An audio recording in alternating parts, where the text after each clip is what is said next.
역대하 16장에는 이 이스라엘이 하나님의 도우심을 입어가지고 강대하게 되어지고, 그리고 주변 모든 나라들이 이 아사 왕을 아주 두려워하게 되었죠. 그런 나라가 견고하게 서가고 백성이 복을 받던 그런 시절이었습니다. 아사 왕이 41년간 나라를 다스렸는데 마지막 말년에 들어와서 나라의 위세가 많이 좀 약해졌습니다만은, 어떤 내적으로 약해졌습니다만은, 그러나 나라 전체가 굉장히 부강하게 되었습니다. 근데 우리 연약함이 이런 것 같아요. 하나님의 은혜를 받고 모든 것이 평안하고 괜찮을 때, 그럴 때에 우리 신앙이 자꾸 같이 잠들어가기가 너무 쉽습니다. 이거는 우리 사람의 연약한 부분이에요. 쭉 보면은 다 마찬가지였습니다.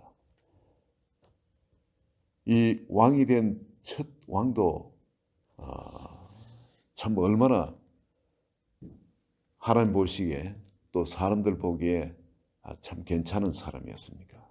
그런데 2년이 지나니까 그의 신앙도 그냥 하나님 주신 선물에 마음이 뺏겨가지고 하나님이 미워하는 짓을 하게 되고, 결국 하나님께서 그를 버리지 아니할 수가 없었습니다. 둘째 왕도 마찬가지죠. 모든 게 편안할 때 다윗이 늦잠을 자고 일어나게 돼요. 즉 하나님을 찾지 않는 그런 자리에 들어갈 때 죄 가운데 빠져 들어가는 걸 봅니다. 누구보다도 심각한 죄에 빠져 들어가게 되죠. 셋째 왕 솔로몬도 그렇게 은혜를 베풀고 하나님이 전무후무한 지혜까지 주셨음에도, 그런 지혜를 가진 사람은 그러면은 그런 죄에 안 빠질 것 같은데, 근데 나중에 말년에 솔로몬도 죄 가운데 빠져가지고 우상 숭배에 들어가는 것을 봅니다. 여러분, 그 아들 로보암도 역시 마찬가지죠. 한때 하나님을 전심으로 찾을 때는 하나님께서 그를 강대하게 하셨다가 그 이후에 또 말년에 또 쇠락해 가는 걸 봅니다. 자녀들이 한결같이 이런 길을 걷다 중간에 아사왕이 나왔는데, 아사왕은 참 자기 아버지와 달리 또 할아버지와 달리 얼마나 하나님을 견고하게 잘 섬겼는지 모릅니다. 근데 말년에 그 역시 그렇게 쇠락해 가는 걸 봅니다. 지력이 연세가 많아져 가지고 지력이 약해지고 분별력이 약해지면은 그럴 수도 있겠죠. 우리 일반 사람은. 그러나 하나님을 잘 믿는 사람한테는 하나님께서는 그 분별력이나 지력을 쇠하지 않게 해주시는 겁니다. 모세 보세요. 120세가 돼가지고 그 높은 산을 혼자 올라가는, 부축을 받고 그런 것도 없습니다. 그리고 거기서 지력이 약해져가지고 마지막 말년에 그랬다, 그런 것도 없는 겁니다. 치매가 온다든지 그런 것도 우리가 하나님 잘 믿으면 그런 것도 없는 겁니다. 가장 무서운 병이 치매잖아요, 나이 들면은. 그런데 그 병도 이 다윗이나 주님 끝까지 잘 믿던 사람들, 모세나 이런 사람들 봤을 때 전혀 그런 것이 없는 것을 봅니다. 그런데 이게 이 아사왕이 하나님을 잘 이래 섬기다가 마지막에 하나님을 참 마음 아프게 한 두 가지가 있죠. 7절에 보면은 그는 하나님께서 선견자 하나를 보내가지고 아사에게 나아가 이렇게 선포합니다. 왕이 아람 왕을 의지하고 왕의 하나님 여호와를 의지하지 않았으므로 아람 왕의 군대가 왕의 손에서 벗어났나이다.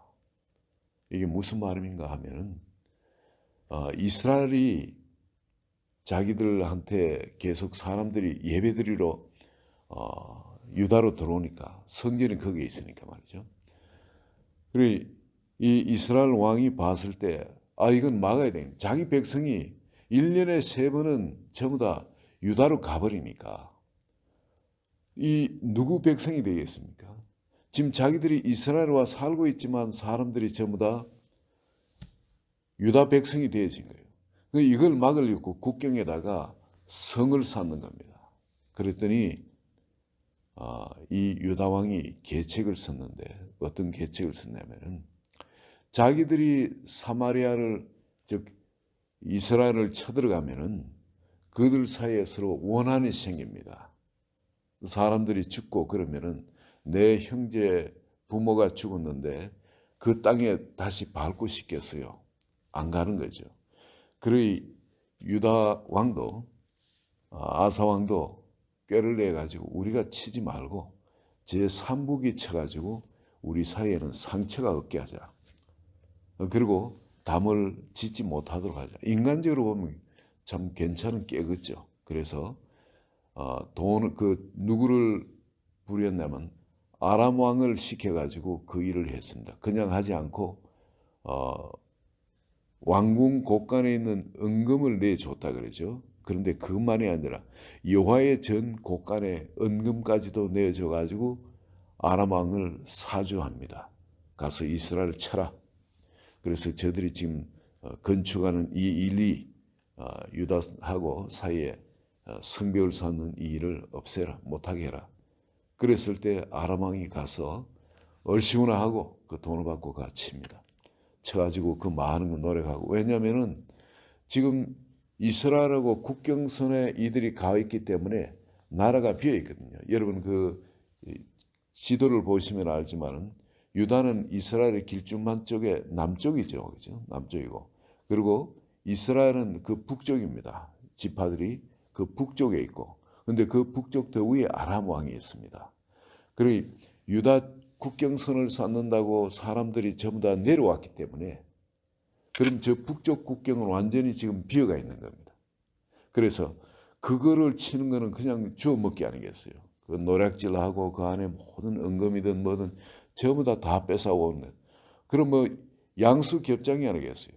유다는 돈을 그렇게 엄청난 은금을 줬고 그런데다 그는 텅 비어가 있고 그렇지 않아도 쳐들어가고 싶은 마음에 쳐들어오게 되는 겁니다. 그 아람 왕한테 그렇게 좋은 일을 시켰는데 하나님이 보실 때 이것은 악하다는 겁니다.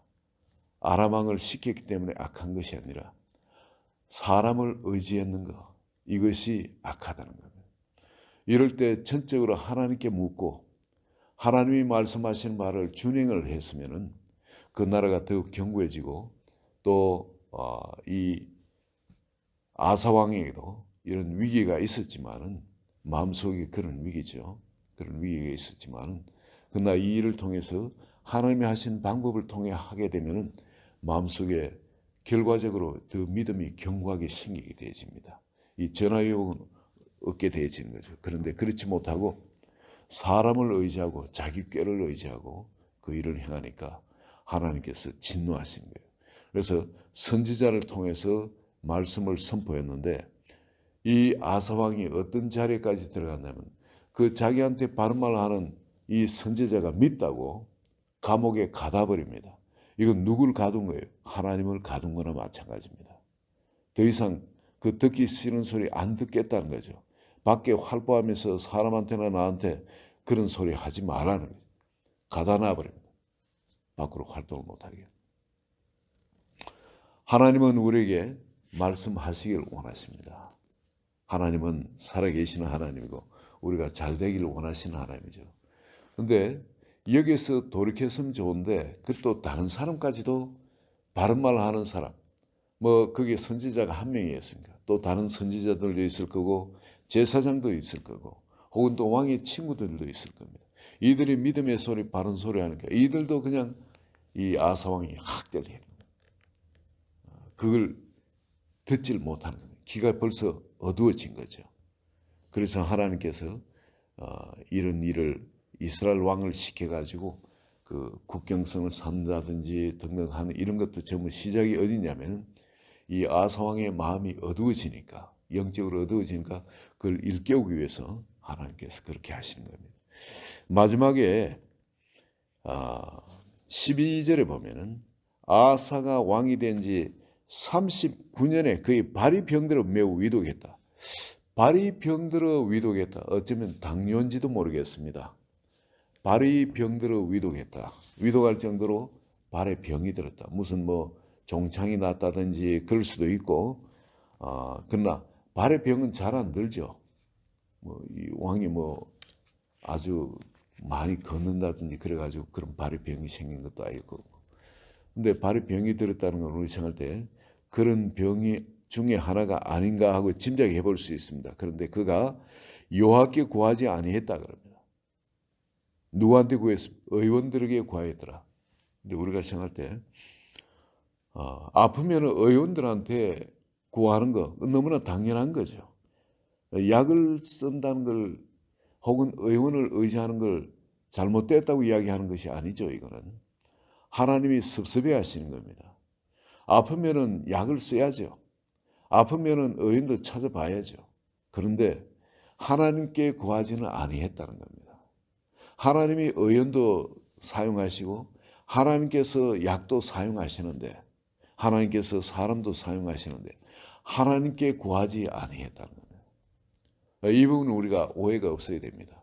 우리가 그럼 전적으로 하나님은 의지하지 않고 그냥 그거를 아니 약이나 의사를 의지하지 않고 전적으로 하나님만 의지해야 하는 것인가? 그렇지 않은 겁니다. 하나님께서 이런 부분에 참 놀라워요. 깨달음 주시는데 저한테도 여기 살다 보니 틱이 물어가지고 발에 말이에요. 다리에 물었습니다. 그래서 금방 뭐 낫겠지 일반 그런 줄 알았는데 이게 점점 커지는 거예요. 황소 눈알처럼 시뻘겋게 가운데는 시뻘겋고 가세는 이렇게 부풀고. 그래 시간이 지나니 이게 점점 커지는 겁니다. 이게 나중에는 한 지름이 한 7cm 정도, 한 이만큼 커진 거예요, 다리에. 보니까 저 사람은 이게 틱이라는 거예요. 이게 약이 어떤 약이 좋네. 그 약의 이름까지 나와 있어요, 거의 정확하게. 그런데 그것을 가지고 이거 어떻게 하나 하고 저는 기도로 나서야지. 그래 생각하고 기도하면 왜 하나님 치료 안 하셔? 기도를 낫게 해주시나 하나님. 그런데 그렇게 생각하고 기도했는데 점점 이건 커지는 겁니다. 그러다가 우연히 한 형제, 정신이 온전치 못한 형제예요. 근데 그 형제한테 뭘 이래 건네줄 것이 있어서 페이버를 베푸니까 형제 고맙다고 이걸 드시라고 이 몸에 좋은 거라고 하면서 저한테 주는데 근데 그 보는 앞에서 버릴 수는 없고 이게 뭐냐니까 이게 자기가 먹던 약이란 거예요. 자기가 먹던 약. 근데 드시라고. 그래서 그걸 받았습니다. 그러고 잊어버렸죠. 잊어버렸는데 방에 들어와서 다시 그 아픈 것이 생각나가. 그래서 이걸 생각하는데 또 주머니 또 그 약이 있어요. 그래서 이제 꺼내가지고 혹시 마음에 이런 생각이 듭니다. 혹시 하나님께서 이 약을 치료제로 주셨는지 모른다. 인전의 논리에 맞지도 않죠. 상식에도 맞지 않죠. 그런데 그런 생각이 어떻게 드는 거예요. 그래서 그 약을 자세히 조사를 해봤습니다. 조사를 해봤는데 이름이 하나 딱 떠오르는 겁니다. 그건 제가 조사했던 이거 바로 이 틱의 특효약. 틱의 특효약. 이걸 한 보름 정도, 열흘 정도 먹으면은 틱이 사라진. 이 박테리아가 그게 그 속에서 이제 자꾸 번식해서 그런데, 근데 이 박테리아를 죽이는 특효약이라는 겁니다. 용법도 보니까 500mg을 먹으라는 거예요. 하루에. 근데 보니까 알약도 500mg, 그 약에 500mg. 아하, 하나님이 주신 거구나. 이래 될 수 있는 확률은 제로잖아요. 그 약은 보면 일반인이 또 처방도 못 받는데 의사를 통해서만 처방받는데. 근데 그 약이 내 손에 딱 들어와 있는 겁니다. 꼭 그게 필요한 만큼. 이게 일반 어떻게 다르게 하나님이 그렇게 나한테 약을 주셨다는 거 웬 다른 방법으로 해석을 할 수가 없잖아요. 오케이 하나님 알겠습니다. 이번에는 기도를 낳는 게 아니고 하나님이 약도 쓰라고 주신 거군요. 그리고 이제 그 약을 먹었습니다. 먹었더니 정확하게 그 시점대가 완전히 깨끗하게 사라지고 아직까지 전혀 그런 일이 재발되거나 그런 일 없이 잘 지나고 있습니다. 여러분 하나님은 약도 쓰시는 하나님이에요. 하나님의 의사도 사용하시는 하나님입니다. 그러나 이 모든 것이 하나님께서 우리를 사랑하셔서 우리에게 그런 은혜를 베푸시는 방법들이죠. 그러나 여기에 아사는 안타깝게도 하나님을 의지하지 않았다는 겁니다. 하나님을 찾지도 않았다는 겁니다.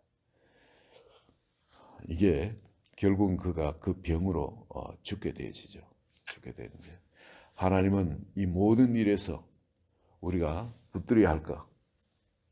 그걸 뭐를 이야기하시냐면 16장 9절에 보시기 바랍니다. 여호와의 눈은 온 땅을 두루 감찰하사 전심으로 자기에게 향하는 자들을 위하여 능력을 베푸시나니 자 영원한 법이다. 하나님의 눈은 온 땅을 두루 감찰하신다랍니다. 그래서 전심으로 자기를 향하는 자에게 능력을 베푸시는데 이것은 어떤 적이 쳐들어와서 그런 위기 때도 그렇지만은 내 몸 병이 들어가지고 아플 때 그런 위기 때도 하나님 역시 동일하게 그렇게 역사하시는 하나님이십니다. 하나님은 우리가 귀찮을 정도로 의지하는 거 하나님 너무너무 좋아하십니다. 범사에 묻고 하나님과 더불어 걸음걸음 행하는 것. 다윗이 그랬죠. 시글락에게 큰 위기를 겪고 난 다음에 그 다음부터는 모든 게 당연히 자기가 그렇게 행동을 해야 됨 불구하고 그렇게 행동을 안 합니다. 하나님께 묻습니다. 이제 하나님이 말씀하실 때까지. 이게 왕의 길이었습니다. 이제 우리 한 사람 한 사람이 왕 같은 제사장으로 시험을 받았는데 우리가 오늘날 삶을 어떻게 살아야 되냐.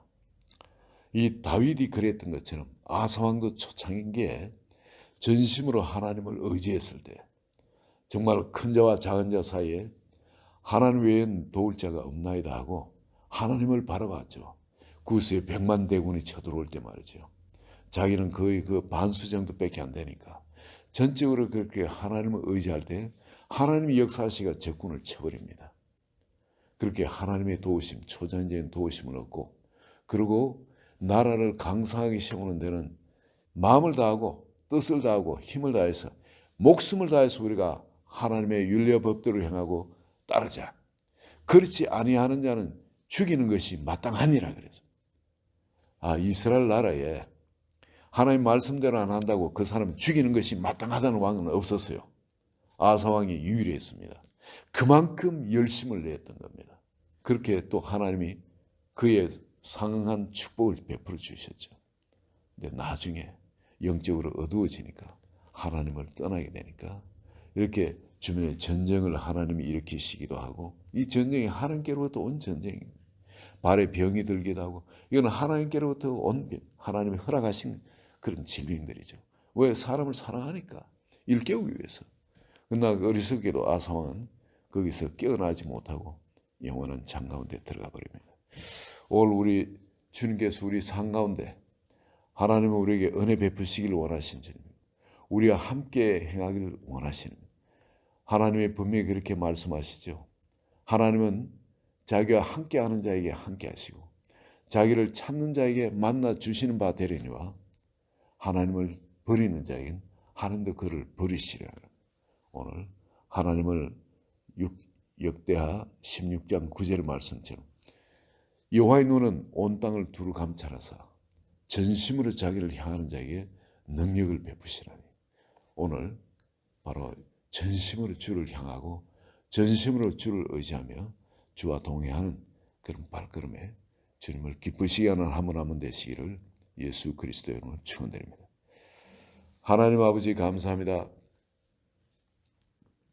우리를 사랑하시되 이제 우리 모든 사람에게 함께 하시며 또 동행하시기를 원하신 주님, 우리 생명 그 자체가 되어서 우리를 통해 세상에 나타난 바 되기를 원하신 주님, 우리 한 사람 한 사람 하나님의 영으로 충만하도록 하여 주시고 오늘도 전심으로 역대하 16장 9절의 말씀처럼 주님을 기쁘시게 하는 그런 사람 되도록 성령께서 이 시간에 심령을 주장하여 주소서. 말씀으로 주장하여 주소서. 예수 그리스도의 이름으로 기도합니다. 아멘.